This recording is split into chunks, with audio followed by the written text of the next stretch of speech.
welcome to another video. This is your girl Haima ARENA, and you know what I do. I film about faith, lifestyle, and anything in between from Shanghai-China. So in today's video, a special guest in my midst. He's not just a family man, not just a career man, but he's also a superstar. And I will let him introduce himself. Yeah, and he's actually my boss too, so I'm so excited. So let's move right to him. Welcome, boss. Thank you. Welcome. Could you please introduce yourself and what you do? My name is Jack 45.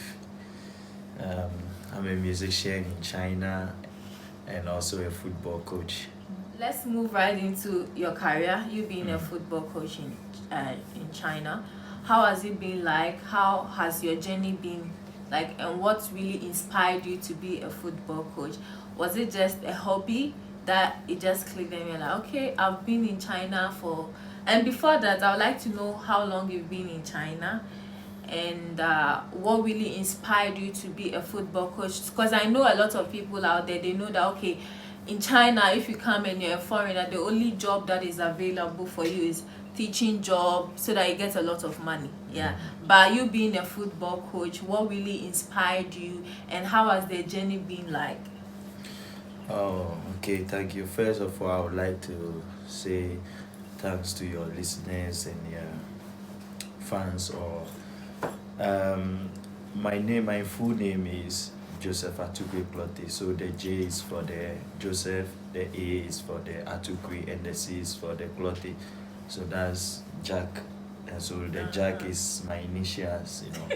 So yeah, and the 45 is my favorite number. So which part of Ghana are you from? I'm from the northern part. Oh, okay. So in Ghana, I'm from the Clotte family in Greater Accra, and a lot of people knows about which this. part of the Ghana? Gamashi. Yeah. Inteshi. Gamashi. Accra itself. Oh. Yeah. Not Teshi, not Nowa. I am from Accra itself. So, like, I'm from the Clotte family, and I think you being a Ghanaian, you know you know about Clotte family. We are mostly into sports. Like my senior brother Joshua Clotte, the boxer, Emmanuel Clotte, the Black Star player, and we also have me, Joseph Clotte. So you guys are really like related, blood related. Yes. Yes. That is inspiring. Yes. And so I'm from the Clotte family, and I'm a footballer. I have played in Ghana and some few countries also before coming to China. I stopped playing football in 2015. My last club was Aguila FC, Manila. Wow. Yes, Aguila FC. I got injured, but not football. Like I had a car accident, which I got hurt on my right leg, so I could not play football again. Yeah, but before I was playing, I was doing my coaching course and I was coaching our academy. You know, in Europe, it's not like back home. Europe, when you have the senior level, we have the junior level, and we have the academy, the youth level. So whilst I was playing in the senior level, I was coaching the youth team also. So I had the chance to do my coaching courses. So I remember my first coaching course was in Manchester United. Yeah. Wow. So I did my first coaching course there, which is the FIFA grassroots. Then from there, I started coaching more and more.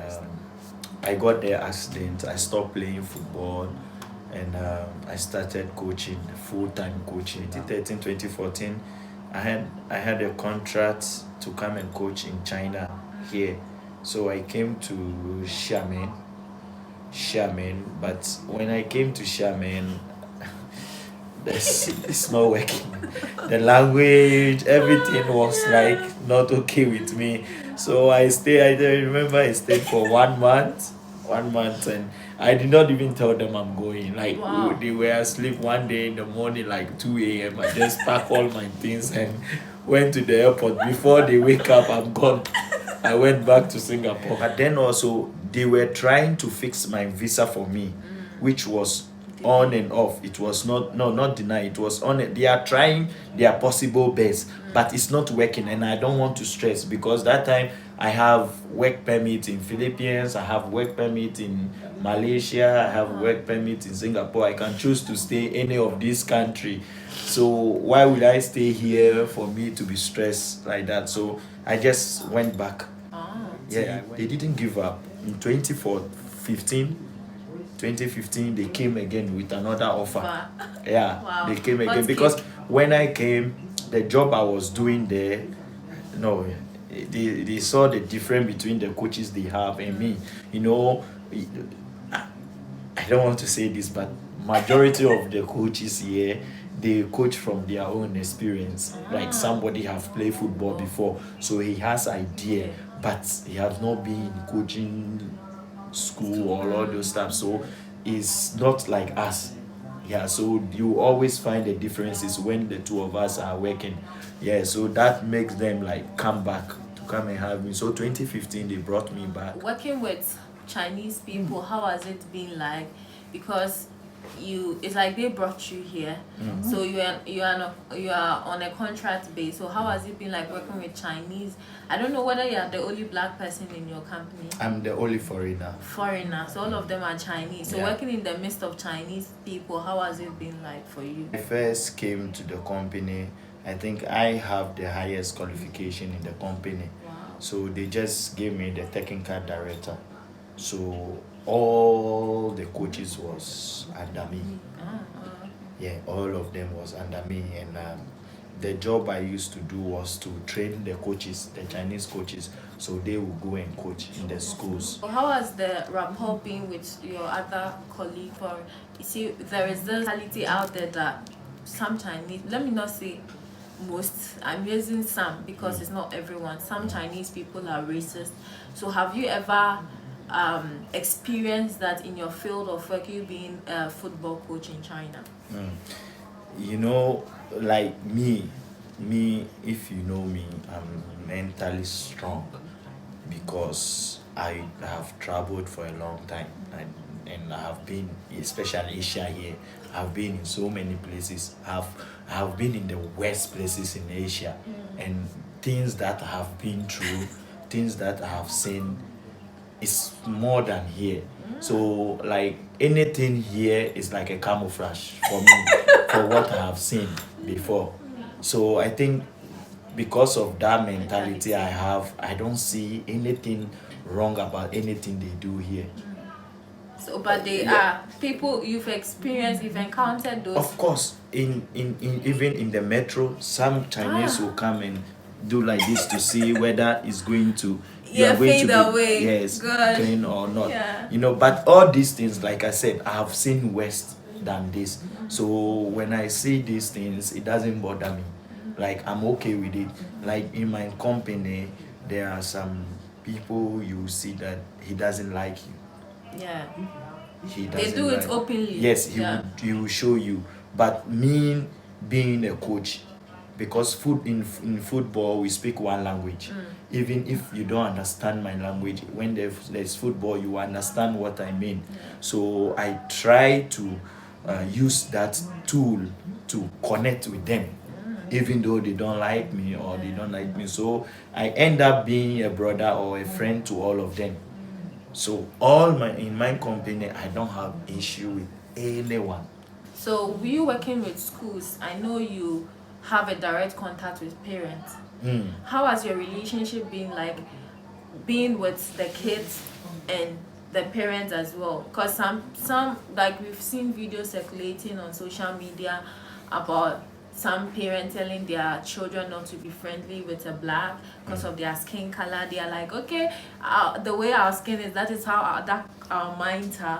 Have you ever found yourself in such a situation? Have you ever been confronted with such a situation, You know, like interacting with the parents and the kids as well? Yes, even among ourselves, we Ghanaians, there's a race among us. Of course. Yes, Yeah. so it's everywhere. It will never change. But like I said, Open-minded. my mind is above all those things. Look, there was a time I was going to training. One of the kids I'm going to coach, was with, I don't know if it's her caretaker or her mother, grandma. No, not grandma. Maybe her caretaker or her mother. Then the kids saw me. He wanted to, he know because the kid know me. She wanted to call me, and in the moment, don't go there. Like she was pulling the kid away from me, but she does not know that I'm their coach. Ah. So later we happen to be in the same bus, and we drop at the same station, and she don't want the kid to come close to me until we get to the same school. And I entered the school. Then the kid was telling me, I'm the coach. Wow, I just wanted to see her expression. Yes, that time. so see, you know, if this thing happened, how if it was you, I don't know how you are going to handle it. But me, like I said, I have seen worse than this. Look, there was a time I was coaching the kid who split on my face. Seriously? Yes, in Thailand. You know, so me seeing all this thing, like this once is just a camouflage for me. Like I said before, I have seen worse than this. So it will happen. But like I said, in sports, it's different from your teaching, from the teaching and other jobs. In sports, when the football knock bounce, bang, it unites everything. So you have to take, as a coach, I have to be able to welcome all those things and treat it well and correct them, because that is my job. My job is to correct them. Yeah, so I always use the football as a tool to correct all these things. So I end up like being a family to them. Through all this experience, I know it has shaped you and molded you to some extent. So what advice will you give to people out there that are going through all these phases of life? I know it's a phase of life. It's not gonna be like that. And I know even you being good to them, it might change some people's mentality, and it will not. It will not for some people. For some people, they are like, okay, their minds are fixated on that. Okay, black people are like this. So what advice will you give to people going through all these things, like working maybe not just in China but other places that racism is the order of the day? What advice will you give to them? You know, everybody that travels have his or her aim of traveling. So me, I just tell people that focus on your aim. There's not and there's no a place like home. If you are home, it's different. But once you are away from home, you are going to have challenges. It will come in so many ways that you don't know. So you just, how you go about it, how you treat it when it comes, that is the main problem. So me, I just want everyone to know that, hey, there's always going to be a challenge. There's always going to be a racism. There's always, it will never end. Since that those things have names, it's gonna appear. So just accept it, know your aim, and focus on your aim and move on. Yeah, if there's a place that you can close your eyes for it to pass, close and let it pass. Where you think you can open and watch and let it go, watch it and let it go, and just move on. That's for me. Ending with your career, why didn't you decide to be in Ghana, and hopefully in the future you be in the national team, but you opted to play outside Ghana? Okay, so you mean in my football or coaching? Yeah, your football career. Of course, we start from Ghana. I played a couple of teams in Ghana. I played a lot of teams in Ghana before traveling also, you know. Football in Ghana is not like outside, so it's really hard for you to showcase your talent in Ghana. So you just, if the opportunity comes for you to go out, you just need to go and prove yourself and come back and fight to get the position, you know. Fight and get a position in the national team. So unfortunate that I need to end my career early because of the accident, you know. But like I said, I have gone beyond playing football. Now I'm a coach, so it's all good. It's all good, and I'm coaching here now because I'm still doing my courses. After I'm done, I'm sure that I will be home to coach, to help develop football in Ghana. So yeah. That is so interesting. That for Mother Ghana. That means, should I say your hobby? Your music Career. career? Yeah.